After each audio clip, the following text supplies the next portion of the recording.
Good morning mga katropa. Ngayon naman ay meron akong konting i-share sa inyo.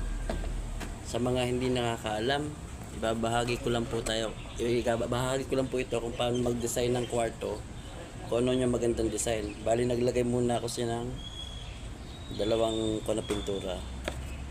Popondohan po muna natin siya ng flat latex. Then ngayon,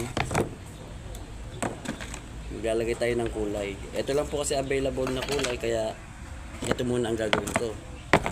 Bali, itong dalawa na to ay lalagyan ko ng light and dark color. So, kuha tayo ng panlagay.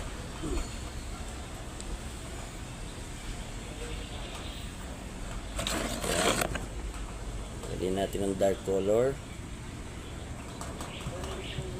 Latex base lang po ito.